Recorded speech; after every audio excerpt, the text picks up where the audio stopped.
The Uneasy Afterlife of a Confederacy of Dunces.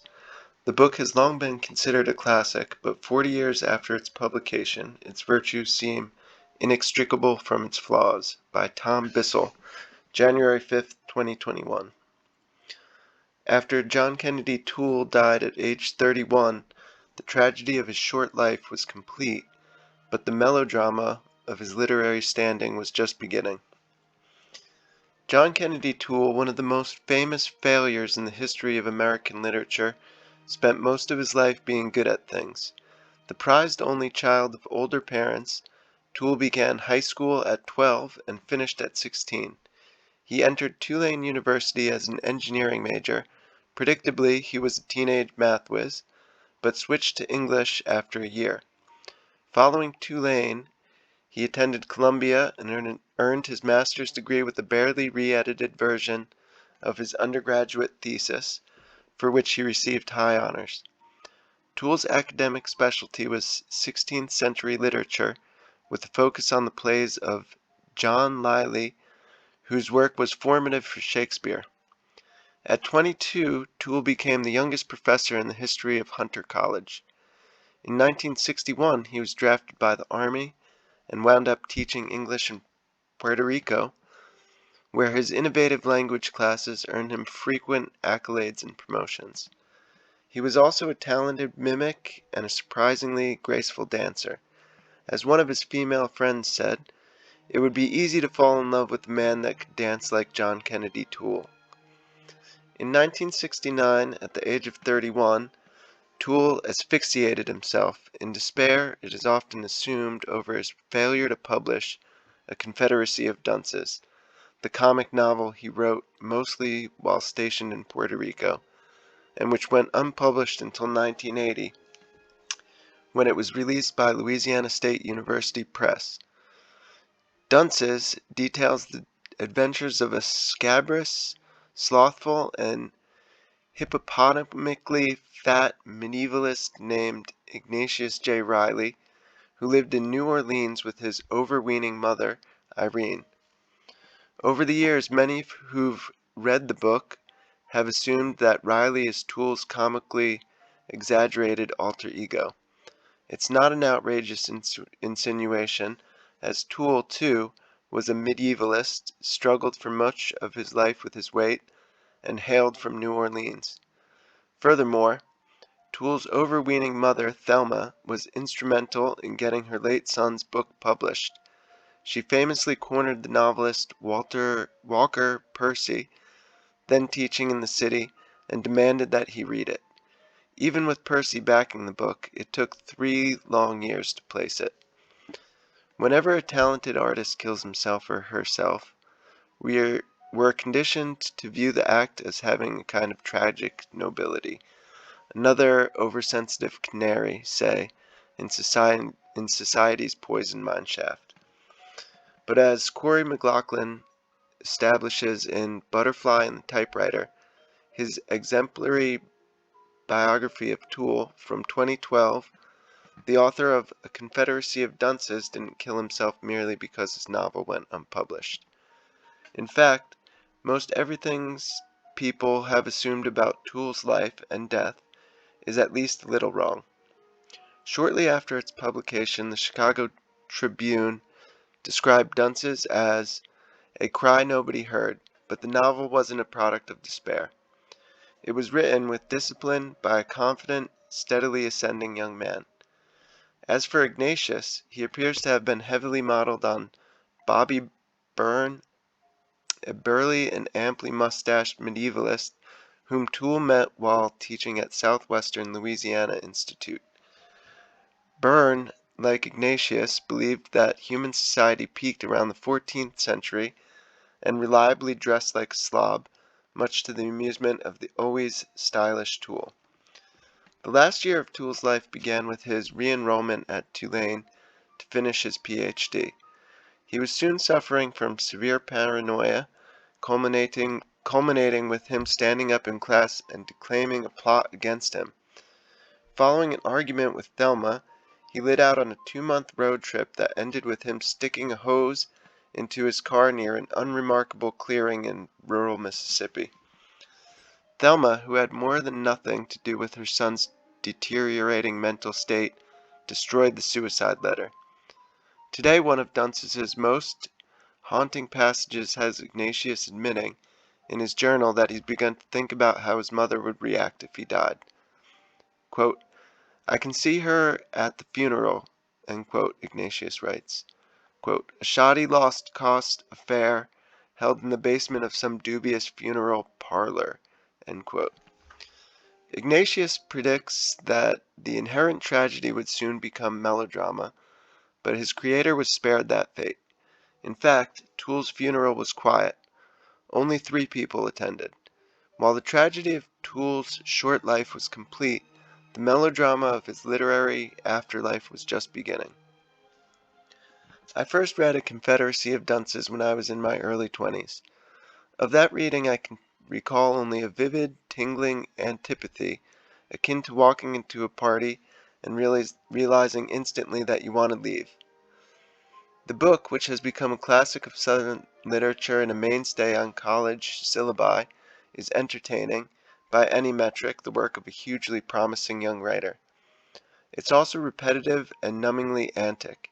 Shorn of its unusual publishing history and its author's heartbreaking fate, it's hard to imagine it receiving anything resembling the acclaim that occasioned its 1980 publication, much less the Pulitzer Prize that it was awarded, by a jury eager to tweak the New York publishing Leviathan.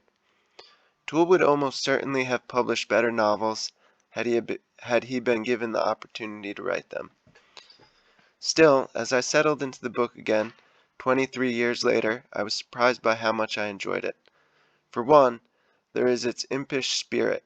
Toole's jolly novel of New Orleans remains somewhat anomalous in the Southern canon, especially in how it skewers that canon's presiding deity. Veneration of Mark Twain is one of the roots of our current intellectual stalemate, Ignatius asserts at one point. At another, he refers to Twain as a dreary fraud and announces, "I have never seen cotton growing and have no desire to do so." A Confederacy of Dunces might be the only novel ever written about New Orleans in which jazz is described as obscene. One of the novel's particular virtues is its screwball dialogue, the closest approximation of which might be that of Coen brothers' great comedic films, The Big Lebowski, Raising Arizona. Of the writers of his era, Toole most closely resembles Joseph Heller, William Gaddis, and Stanley Elkin, all of whom were partial to dialogue-heavy novels. But Toole's characters don't use human speech to exchange useful information. Although they argue constantly, they never do anything so banal as change their minds. They're more akin to musicians, each waiting for a chance to solo. Early in the novel, Ignatius stands outside a department store with his mother, while the dim-witted police officer named Mancuso attempts to arrest him. "How old is he?" the policeman asked Mrs. Riley. "I am 30, Ignatius said condescendingly. "You got a job?" Ignatius has to help me at home," Mrs. Riley said. "I got terrible arthritis." "I dust a bit," Ignatius told the policeman. "In addition, I am at the moment writing a lengthy indictment against our century. When my brain begins to reel from my literary labors, I make an occasional cheese dip." "Ignatius makes delicious cheese dips," Mrs. Riley said. This confrontation sets the novel in motion, for shortly after Ignatius and Irene make their escape, Irene smashes her car into a building, causes $1,000 in damage, and forces Ignatius to go to work to help pay off her debts. Walker Percy, in a foreword to the book, refers to Ignatius's succession of jobs, but Ignatius works only 2 jobs to help Irene. The first places him in the front office of Levy Pants, a fading clothing factory. The second has him selling, or rather refusing to sell, hot dogs. Ignatius frames both endeavors as his fevered attempt to wrest a living from an unthinking and uncaring society." End quote. His true goal, however, is to impress his passionless flame, Myrna Minkoff, a self-styled New York City revolutionary who briefly lived in New Orleans and exchanges letters with Ignatius throughout the book. By our apotering the bourgeoisie, Ignatius hopes to save the world through degeneracy, thereby wooing Myrna. He starts at Levy Pants, where he agitates the black factory workers into joining a so-called crusade for Moorish dignity before trying and failing to turn it into a riot. Explaining the failure, Ignatius tells his mother, "My excellence confused them." Later he plots to turn all the armies of the world gay, so that when opposing warriors meet on the battlefield, they will decide only to, quote, "to have dances and balls and learn some foreign dance steps." End quote. He is no less dyspeptic or offensive outside of the workplace. After watching what appears to be American Bandstand on television, Ignatius has this reaction, quote, "The children on that program should all be gassed." End quote. He pines for the emergence of a good authoritarian pope. Anyone who disagrees with him, meanwhile, is swiftly decried as Mongoloid.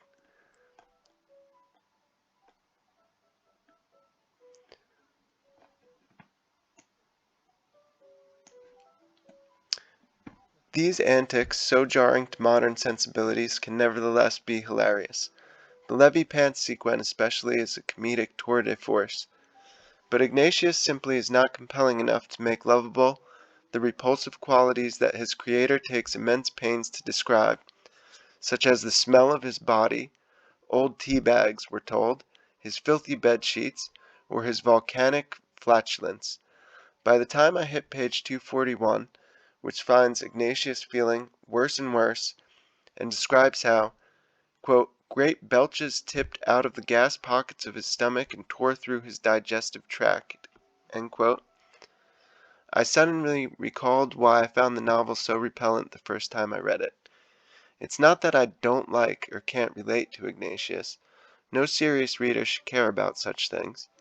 It's more that, at every turn, Ignatius is exactly the character you expect him to be. Late in the novel, one character asks him, "Don't you ever shut up?" He doesn't. That's the problem. One of Toole's odder tics is to tag otherwise normal dialogue with "screamed." "I've always wanted you to assume more responsibility and authority," the office manager screamed. This is clearly Toole's goof on staid literary convention, but his constant need to nudge even prosaic moments toward tonal anarchy suggests a desperation to entertain at any cost. This is to say nothing of Toole's adverbs, which rank among the most thuddingly tautologic I've encountered. "You are distributing your weight incorrectly," he told them didactically. It's fitting that virtually every cover of every edition of the book features a character of Ignatius. Quote, "A Confederacy of Dunces," end quote, is essentially a long, R-rated cartoon in prose. In this, it achieves a curious distinction, a novel that might have been considerably more fun to write than it is to read. Famously, Toole had a long correspondence with the editor Robert Gottlieb, then at Simon & Schuster, concerning A Confederacy of Dunces. Gottlieb, who would go on to edit The New Yorker, was given the manuscript by an editorial assistant named Jean Ann Jolette, a Southerner herself. For years, Thelma portrayed Gottlieb as a villain whose rejection of dunces all but condemned her son to death. In an interview, she monstrously referred to him as a Jewish creature and not a human being. What she didn't know, as MacLauchlin points out, was the degree to which Toole had confided in Gottlieb and others about his deteriorating home life. Writing to a friend, Toole complained that his mother spends all her time telling me how stupid I am. Gottlieb recognized Toole's talent, but he couldn't get around the fact that the novel seemed too content with its discursive narrative logic. Quote, "There must be a point to everything you have in the book," Gottlieb told Toole. "A real point, not just amusingness forced to figure itself out." End quote. Toole duly revised, cutting several sequences and characters, but Gottlieb remained unsatisfied. What pained Toole was that many of the segments that Gottlieb suggested cutting were, arguably, the best parts of the book, including much of the material surrounding Ignatius's tenure at Levy Pants. Surely, he must have thought, not everything in a novel has to make a point. When has ruthless efficiency ever been the calling card of fiction? But Gottlieb's problems with dunces ran deeper. In the novel, Myrna tells Ignatius that he must commit himself, quote, "to the crucial problems of the times." End quote. If Ignatius indulges this idea, Toole does not. Dunces is a rebuke of the socially committed novel. In many ways, it's a warning about the lunacy of committing yourself to the crucial problems of the times. Toole was temperamentally ambivalent about politics. As one of his friends told MacLauchlin, in New Orleans he was a liberal, but not in the North. He was Southern to the core. This is painfully evident when Toole writes about black people, obliviously allowing his hero to express a desire to be a Negro living in a state of ambitionless peace. In the mid-1960s, when Toole completed his manuscript, anguished centrism and racial obtuseness would hardly have disqualified it.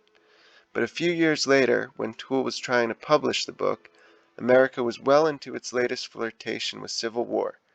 It was the sort of time that makes a centrist realize that he's not a centrist so much as he is surrounded. Toole was also encircled by other novelists who had rushed into the political fray. In 1968 and 1969, the best-selling literary novels in America were John Updike's Couples, Philip Roth's Portnoy's Complaint, and William Styron's The Confessions of Nat Turner. Pushy, culturally raucous books that not only tapped into the zeitgeist, but helped create it. This might account for Gottlieb's complaint that Dunces wasn't about anything. In one sense, the critique is well-founded. Toole's characters seem bizarrely determined, even proud, to learn nothing from their choices, other people, or the world around them.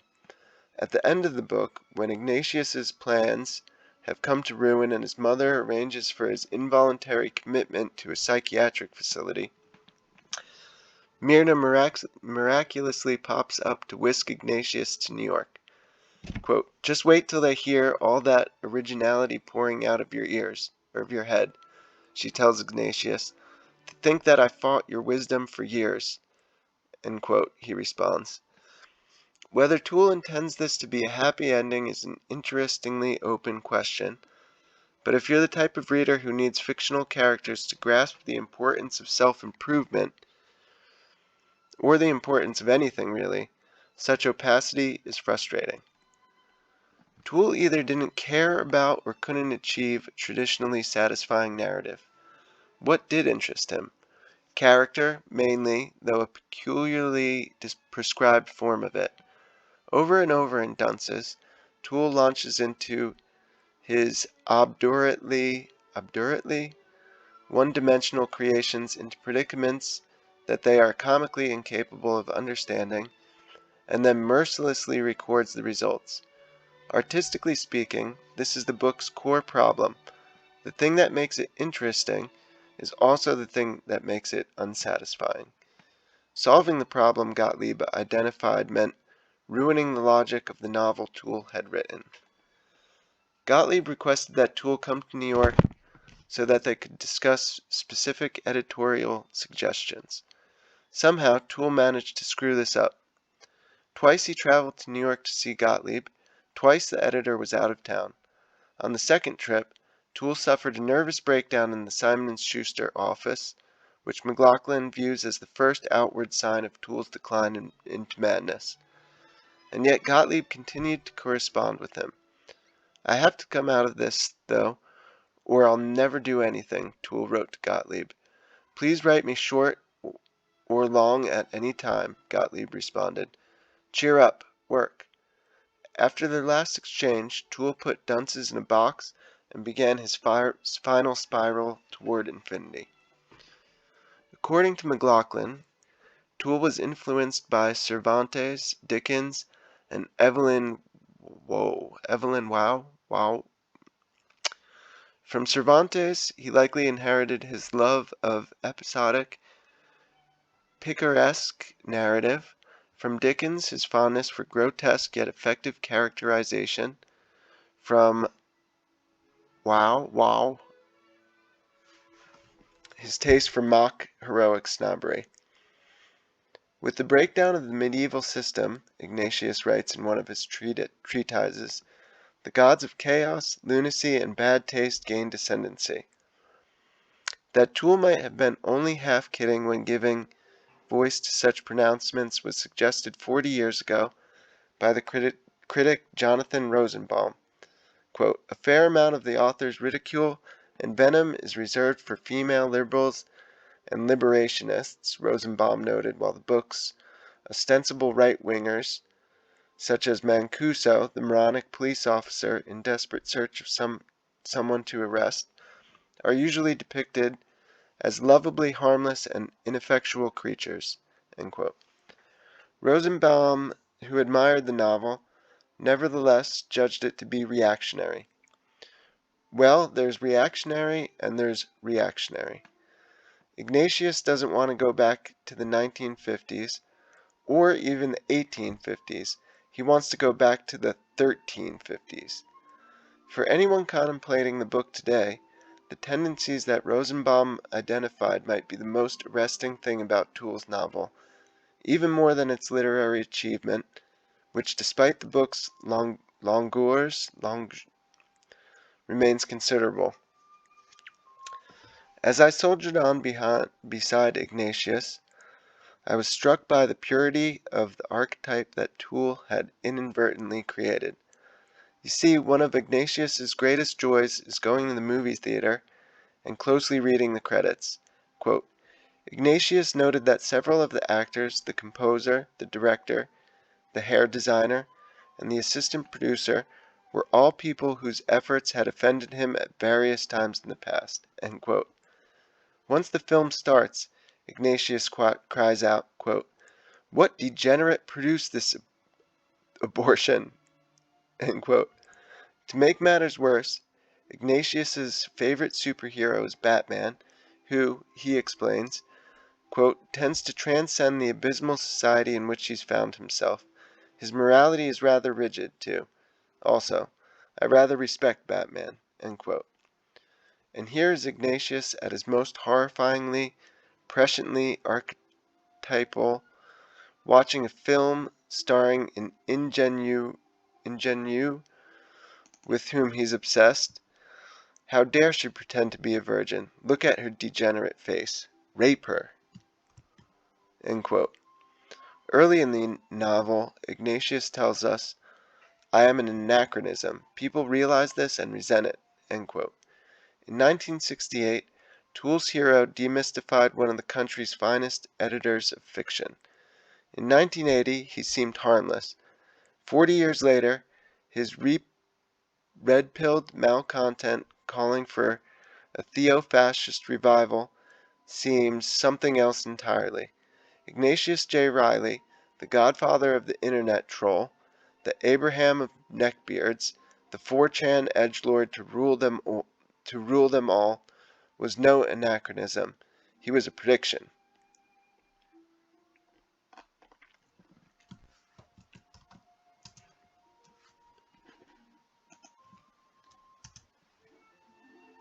Ingenue.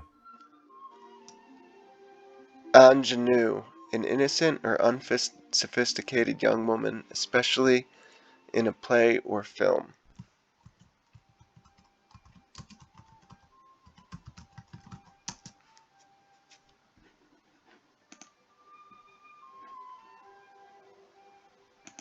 The following. Wah. Wah. Looks like this name is pronounced Wah.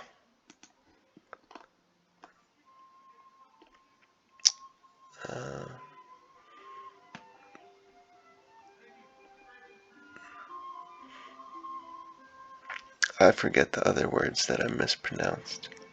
I don't want the video to drag on, so yeah, I guess that's it. The Uneasy Afterlife of a Confederacy of Dunces by Tom Bissell. I really liked the book, but I did forget that it was, what's the word? Not vulgar, but I guess racist and sexist. I'm not sure if it makes the racism and sexism uh, a little more acceptable because they're kind of attributes of the anti-hero. Perhaps that makes it a little more acceptable. Okay, thanks for listening.